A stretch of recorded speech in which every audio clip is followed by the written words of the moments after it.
Roman Reigns, CM Punk and Seth Rollins all under the same roof for the first time in a couple of weeks. Orton and Owens officially confirmed for Mania. Let's get into SmackDown.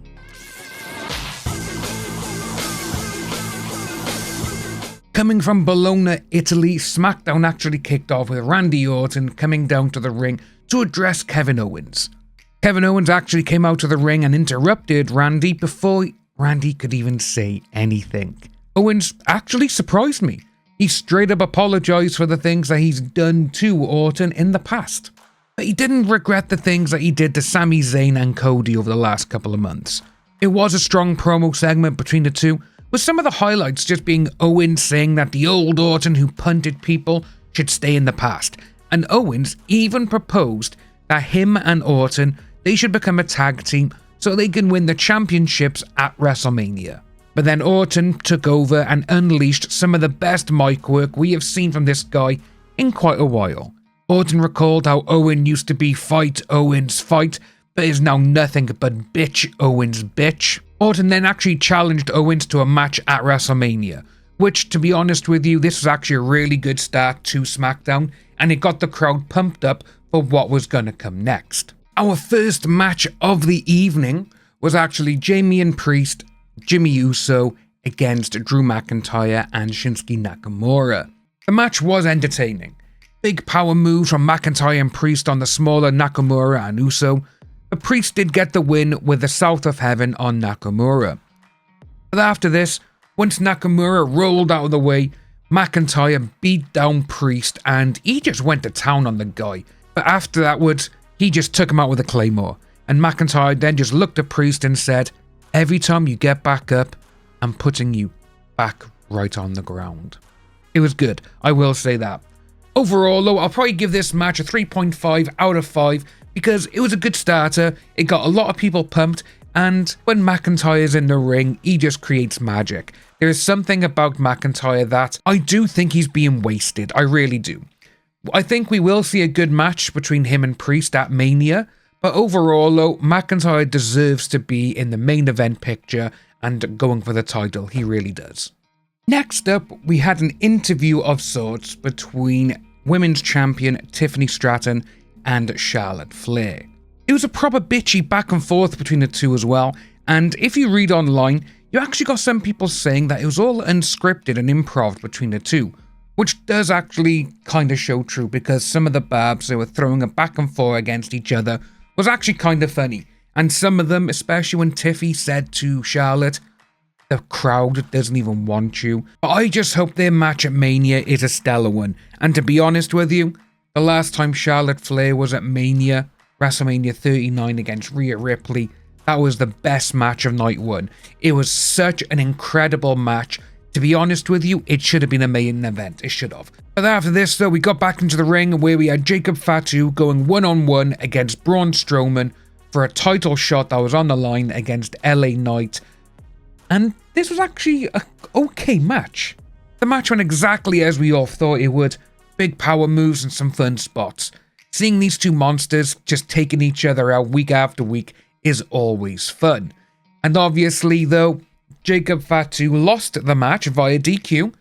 You had Tonga and Solo come out and they both started attacking Braun Strowman, which obviously gave Braun the win. So now next week he is facing good old LA Knight in London for the US Championship. I think we're going to see a few things happening now because the heat has been building up between Jacob and Solo and it's going to spill out. Because obviously now with this one, Jacob should have got the win, but Solo and Tonga interfered, and you could just see that Jacob's there like, what the hell are you doing? You thought I was going to lose. You thought this, you thought that. It wouldn't surprise me if towards Mania, like a week or so before, we'll probably get a little bit of a, I'm not being with you anymore, you're not my tribal chief, you're not the head of the family, I want to face you at Mania. It was actually a fun little match, and the entire overall segment of obviously the DQ, then you had LA Knight coming out to help Braun. Overall, I'd give it a 3.8 out of 5. Our next match was actually a fun little match to watch. It was 4'11" Zelina Vega, who I absolutely love, going against Piper Niven. Obviously, with this one, it was a fun match as Zelina tried her damnedest to get some kind of offensive in, but being 4'11" and half the body weight of Piper Niven, it wasn't going to happen. It was such a fun match to see. Obviously, Chelsea Green is continuing to give the world her gift of being one of the best entertainers on the entire roster as she cheered on Piper from ringside. She was interacting with the crowd. She was interacting with the commentators. It was just so much fun to see her work, and they need to keep that belt on her for a long, long time, because Chelsea Green is money. Obviously, in the end, Piper did win with a crossbody that nearly actually killed Zelina with the impact that it did it. But I will say that with this match, I'll actually give this one the same as the last one, 3.8 out of 5. Getting back into our next match, which was Jade versus Liv. Obviously, throughout the match, we knew that Jade was going to overpower Liv no matter what, which is exactly what she did.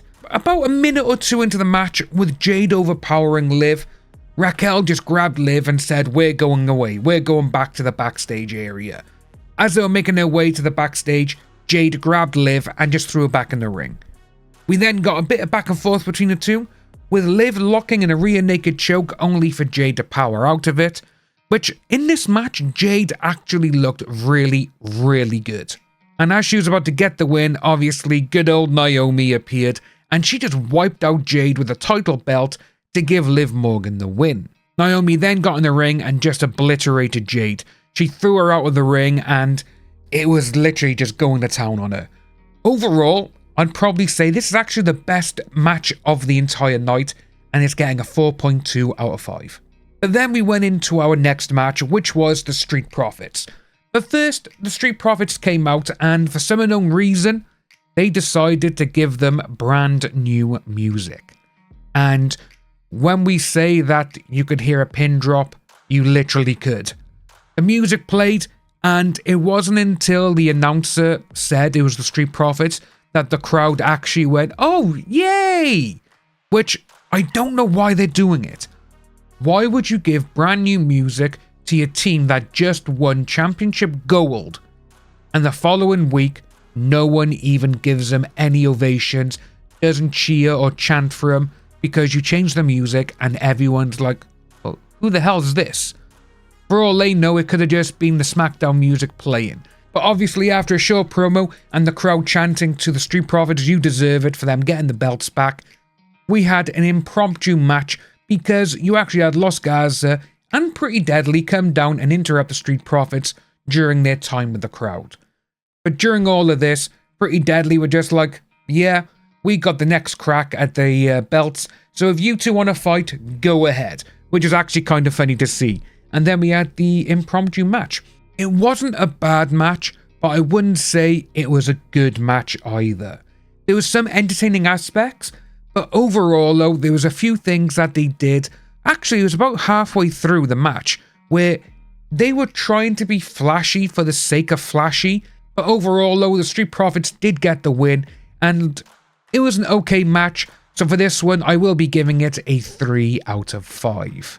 Now we got to the last segment of the show, which was, of course, Roman Reigns, CM Punk, and Seth Rollins all under the same roof for the first time since Madison Square Garden.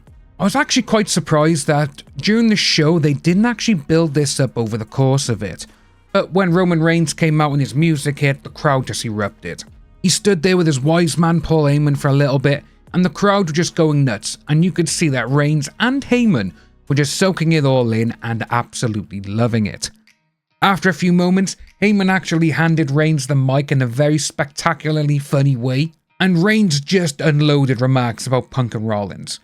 He then said, if anyone wants to come out and challenge him, then come on out. And what happened? Rollins' music hit. Rollins brought up the history of them both, and basically that Reigns messed up. He doesn't know how dangerous CM Punk is, but he had to interrupt his match between Punk and Rollins, and that was a time when Rollins was about to get rid of CM Punk. Straight away, Rollins brought up the history as well of those two, and that these two wouldn't be where they are without each other, which is actually very, very true. Then, obviously, we got the next hit. Cult of Personality hit, and the crowd went even more nuts than they did for Reigns and Rollins. It was like just those two decibels just mixed, and it went even louder. It was incredible. The tension between these three as well was off the charts. As Punk made his way into the ring, he gave a sly wink to Heyman. He then said that he's owed a favour by Heyman's, which Reigns just slowly turned around and looked at Heyman. And Heyman was like, I haven't done nothing. So it's going to be interesting to see what actually happens now going forward. Because once Punk said that and Reigns turned around to look at Heyman, they just started fighting. With all three of them just starting to brawl like this, it was like the cameras and the crowd missed an entire conversation. The one thing about this part, it was just way too damn short.